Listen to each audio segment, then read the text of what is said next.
یہ دنیا کے سامنے حضرت امام نے اپنا اسوہ رکھا کہ یہی تو پیغام میں دینے آیا ہوں، یہی تو جو ہے وہ تحریر میں نے کربلا کی ریت پر اپنے خون سے رقم کرنی تھی کہ یہ سر کٹ سکتا ہے لیکن جھکے گا تو صرف اپنے مالک کی چوکٹ پہ جھکے گا، یزید کے سامنے یہ سر جھک نہیں سکتا ہے۔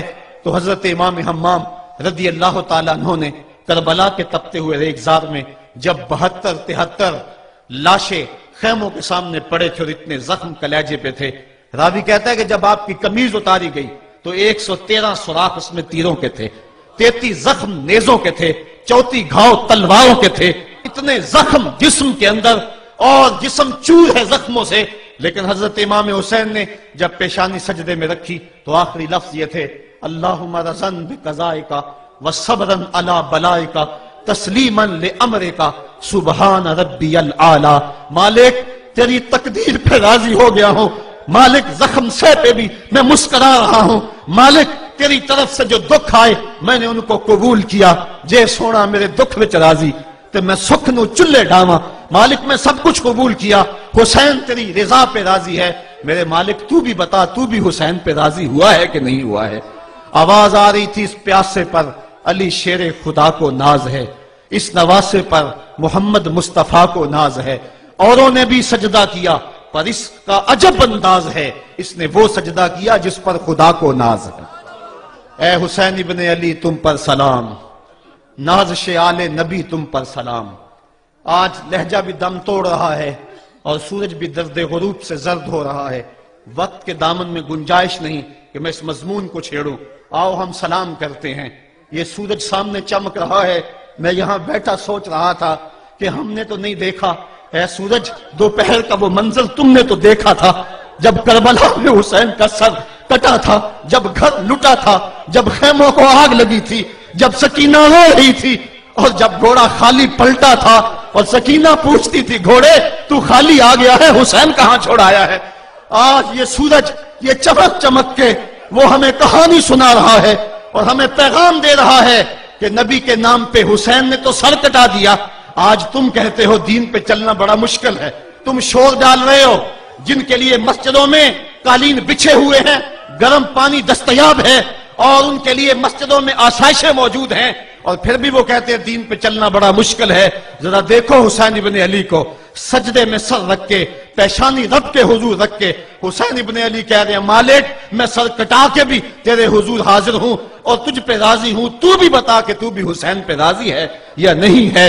اے حسین ابن علی تم پر سلام، نازش آل نبی تم پر سلام، تم پہ لاکھوں رحمتیں لاکھوں سلام، اے شہیدان محبت کے امام، لالا گوں لالا بدن لالا چمن، اے چمن اندر چمن اندر چمن، زندگی ہی زندگی تیری حیات، اے حیات اندر حیات، افتخار ملت بیضا ہے تو، رب کعبہ کی قسم یکتا ہے تو، فخر کا دل میں دریچہ باز کرنا چاہیے، جن کا تو آقا ہے ان کو ناز کرنا چاہیے۔ آج ہم ناز کرتے ہیں حسین ابن علی پہ، ہم حسین والے نہیں ہیں، ہم واہ حسین والے ہیں۔ واہ حسین تیری عظمت کو سلام، اتنے زخم کلیجے پہ ہو تو کھڑا نہیں ہوا جاتا، لیکن جبر کے خلاف کتنی قوت سے کھڑا ہے۔ حسین ابن علی نے اپنا نمونہ لوگوں کے سامنے رکھنا تھا، تو اقبال کہتا ہے سرخ رو عشق غیور از خون او، شوخی این مصرع از مضمون او۔ یزید مٹ گیا، یزید کا نام مٹ گیا، اس کا تشخص مٹ گیا، حسین کل بھی زندہ تھا، حسین آج بھی زندہ ہے۔ مرتا تو وہ ہے جس کی فکر مر جائے، مرتا تو وہ ہے جس کا نصب العین مر جائے، مرتا تو وہ ہے جس کا مشن ختم ہو جائے۔ حسین کا نصب العین زندہ، حسین کی فکر زندہ، حسین کا مشن زندہ، حسین زندہ، حسین کا نانا بھی زندہ۔ آج بھی ہزاروں کروڑوں اربوں انسان حسین کا نام لے کے جی رہے ہیں۔ میں کہتا ہوں اگر کوئی یزید کا نام بھی لیتا ہے تو وہ سر جھکا کے دیتا ہے۔ کیسا تمہارا لیڈر ہے جس کا نام لیتے ہوئے بھی تمہیں شرم آتی ہے؟ نام لینے سے پہلے سر جھکاتے ہو، نام لیتے ہوئے پسینہ پسینہ ہوتے ہو، نام لینے کے بعد منہ چھپا لیتے ہو۔ تمہیں اپنے قائد اور اپنے لیڈر کا نام لیتے بھی شرم آتی ہے، اور جب ہمارے لبوں پہ نام حسین آتا ہے ہمارا قد اونچا ہو جاتا ہے، ہمارا سر فخر سے بلند ہو جاتا ہے۔ فخر کا دل میں دریچہ باز کرنا چاہیے، جن کا تو آقا ہے ان کو ناز کرنا چاہیے۔ تو حسین ابن علی نے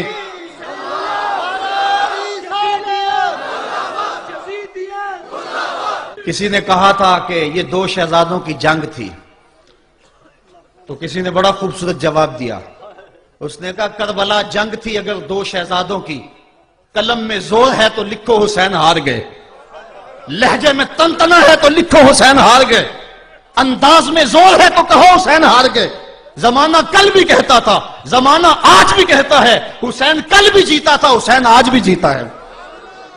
جب حضرت امام حسین رضی اللہ تعالیٰ عنہ کا سر انور کاٹ لیا گیا اور خولی بن یزید نے نیزے کی نوک پہ اس کو رکھا، ویسے رخ سر کا زمین کی طرف سے تھا. کسی نے کیا خوب کہا، باں کے سر نیزے پہ اور سوئے زمین ہے روح، یعنی سجدہ ثانی کی ہے آرزو. رکعت کے دو سجدے ہوتے ہیں، ایک سجدہ ہوا تھا کہ سر انور جدا کر لیا گیا، جب نیزے کی نوک پہ تھا سر تو رخ زمین کی طرف سے تھا. شاعر کہتا ذرا غور سے دیکھو سر حسین کیا کہہ رہا ہے. سر حسین کی پیشانی زمین کی طرف ہے، پیشانی میں دوسرے سجدے کی آرزو مچل رہی ہے. تو جب امام حسین کا سر خولی نے نیزے کی نوک پہ چڑھایا، اس نے تو یہ کہنا چاہا تھا کہ ہم فتح یاب ہوئے اور دیکھو ہم نے سر کاٹ لیا. کسی نے کہا ذرا غور سے دیکھو یہ تو سر کٹ کے بھی سر بلند ہے، یہ سر کٹ گیا پھر بھی سر بلندی نہیں گئی ہے، اس کا بانکپن پھر بھی نہیں گیا ہے. حسین کا سر کل بھی اونچا تھا، حسین کا سر آج بھی اونچا ہے. اس کا نام زندہ، اس کا پیغام زندہ، اس کی فکر زندہ. حضرت امام زین العابدین یہ کربلا کے وہ شخص ہیں جنہوں نے سارا منظر اپنی آنکھوں سے دیکھا تھا. اتنے دکھ کسی کو نہیں پہنچے جتنے زینب اور زین العابدین کو پہنچے ہیں. سب منظر کھلی آنکھوں سے دیکھا. 14 سال کی عمر ہے، بیمار ہیں. تاریخ بتاتی ہے اس کے بعد ساری زندگی حضرت زین العابدین نے ٹھنڈا پانی نہیں پیا. جب پانی پینے لگتے تڑپنے لگتے، کہتے مجھے سکینہ کی پیاس یاد آتی ہے، مجھے علی اصغر کا تڑپنا یاد آتا ہے. ساری زندگی پھر ٹھنڈا پانی نہیں پیا. حضرت امام زین العابدین نے یہ سارا منظر کھلی آنکھوں کے ساتھ دیکھا تھا. اور پھر آپ نے دمشق کے بازاروں میں بھی اور کوفے کی گلیوں کے اندر بھی سروں کا یہ قافلہ اپنی قیادت کے اندر جو ہے وہ گزارا تھا. جب یزید کے دربار کے اندر حضرت امام زین العابدین پہنچے تو یزید نے پہلے تو جو ہے وہ دکھ کا اظہار کیا. بعض لوگ یہاں سے یزید کی بریت کا اعلان کرتے ہیں. یہاں کسی نے بڑی خوبصورت بات کہی کہ قاتل کی پشیمانی مقتول کی اہمیت کو تو بڑھا سکتی ہے لیکن اس کے دامن سے قتل کے داغ کو نہیں دھو سکتی. تو اس نے یہ سب کچھ کیا، یہ بس اس کے ٹسوے تھے جو وہ بہانے لگا. لیکن بعد میں اس نے حضرت امام حسین رضی اللہ تعالی عنہ کے دانتوں کے اوپر جو ہے وہ چھڑی مارنا شروع کر دی. تو حضرت ابو برزہ اسلمی صحابی رسول وہاں موجود تھے، وہ کھڑے ہو گئے، اٹھ کے بدن کانپتا ہے ان کا، کہنے لگے ظالم ارفع قدیبہ کا، یہاں اپنی چھڑی ہٹا لے. میں نے اپنی ان آنکھوں سے دیکھا ہے کہ کان رسول اللہ صلی اللہ علیہ وسلم یلسمہ، حضور نے ان ہونٹوں کو خود چوما ہے. تو یہ کہہ کہ آپ دربار سے نکل گئے اور روتے تھے اور آپ کے بدن پہ کپکی بھی تاری تھی.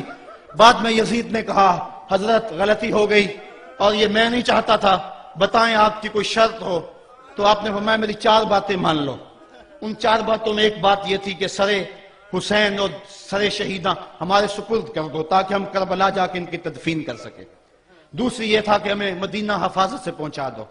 تیسری شرط یہ تھی کہ مجھے جو ہے وہ جمعے کا خطبہ دینے کی اجازت دو آج دمشق جامع مسجد کے اندر. چوتھی بات آپ نے یہ فرمائی کہ قاتلان حسین جو ہے وہ میرے سپرد کرو. اس نے کہا ہاں کون ہے قاتل حسین کا؟ لوگوں نے کہا خولی ہے. خولی نے کہا میں نے قتل نہیں کیا، یہ سنان بن انس نخی نے کیا ہے. سنان بن انس نخی کو کہا ہاں تو بتا. کہنے لگا میں قتل کیوں کرنا تھا، یہ تو شمر ذل جوشن نے کیا ہے. شمر ذل جوشن کو کہا تو بتا. کہنے لگا میں نے قتل نہیں کیا، میرا کون سا حسین نے کچھ بگاڑا تھا، قتل اس نے کیا ہے جس کی حکومت کو خطرہ تھا. تو یہ ہے وہ ہے قاتل حسین کا. اب یزید کہنے لگا تمہاری یہ شرط تو میں پوری نہیں کر سکتا، یہ بات تو پوری نہیں کر سکتا، اب خطبہ دے لو. اب حضرت امام زین العابدین خطبہ دینے کے لیے کھڑے ہوئے. خطابت تو اس گھر کی لونڈی ہے، جب یہ بولتے ہیں تو حکمت کے موتی دولتے ہیں. جو ہی امام زین العابدین کھڑے ہوئے، 14 سال عمر ہے اور دمشق کی جامع مسجد ہے. یزید بھی بیٹھا تھا، یعنی سلطنت بھی تھے، عوام کا بھی ہجوم تھا. جب آپ نے خطبہ شروع کیا لوگ زار و قطار رونے لگے اور آپ نے اہل بیت کے مناقب جب لوگوں کے سامنے رکھے تو یزید گھبرا گیا کہ کہیں لوگ میرے گریبان تک نہ پہنچے. اس نے مؤذن کو اشارہ کیا جلدی جلدی اذان پڑھو. تو جب اس نے کہا اللہ اکبر اللہ اکبر تو حضرت شہزادہ زین العابدین نے کہا کہ اس کے اندر کوئی شک نہیں کہ اللہ سب سے بڑا ہے. جب شہادتین کا کہا اشہد ان لا الہ الا اللہ، حضرت امام زین العابدین نے اس کے جواب کے اندر کہا ہاں ہاں اللہ کے علاوہ کوئی معبود نہیں ہے، اس کی گواہی ہم نے خون سے دی ہے، ہم نے اپنے لہو سے دی ہے اس کی گواہی. اور پھر اس کے بعد جب اشہد ان محمد رسول اللہ پہ لفظ آئے تو حضرت امام زین العابدین نے کہا یزید دیکھ اب اذان کے اندر تیرے نانے کا نام ہے یا میرے نانے کا نام ہے؟ آج بھی منبر پہ میرے نانے کا نام ہے. تو یزید مر گیا، اس کا نام مر گیا، اس کا تشخص مر گیا. حسین کل بھی زندہ تھا، حسین آج بھی زندہ ہے. حسین کربلا کے تپتے ہوئے ریگزار میں بھی زندہ تھا، کوفے کے بازار میں بھی زندہ تھا، اور دمشق کی جامع مسجد میں بھی زندہ تھا، مدینے میں بھی زندہ، مکے میں بھی زندہ، کابل میں بھی زندہ، کندھار میں بھی زندہ، قلعہ جنگی میں بھی زندہ، تورا بورا میں بھی زندہ، موصل میں بھی زندہ، بغداد میں بھی زندہ، غزہ کی پٹی میں بھی زندہ، فلسطین میں بھی زندہ. آج حسین کی زندگی اور حسین کا باقپن دنیا کو بتا رہا ہے، بش کو بتا رہا ہے تیرے منہ پہ تماچا حسین مارے گا. زمانہ بتائے گا کہ حسین کل بھی زندہ تھا، حسین آج بھی زندہ ہے. حسین کی فکر لے کے اٹھو اور پوری دنیا پہ چھا جاؤ اور زمانے کو بتاؤ کہ ہم حسین ابن علی کے سپاہی ہیں. صرف محرم کے دن آنسو بہا لینے سے کچھ نہیں ہوگا. کیا صرف محرم حسین کا مہینہ ہے؟ نہیں، سب پورا سال حسین کا ہے، پوری زندگی حسین کی ہے، پورے زمانے حسین کے ہیں. یہ صرف عاشور کا دن یا عاشور کی شب ہی حسین کی نہیں، سارے زمانے حسین کے ہیں. کل بھی حسین کا تھا، آج بھی حسین کا ہے، کل بھی حسین کا ہوگا.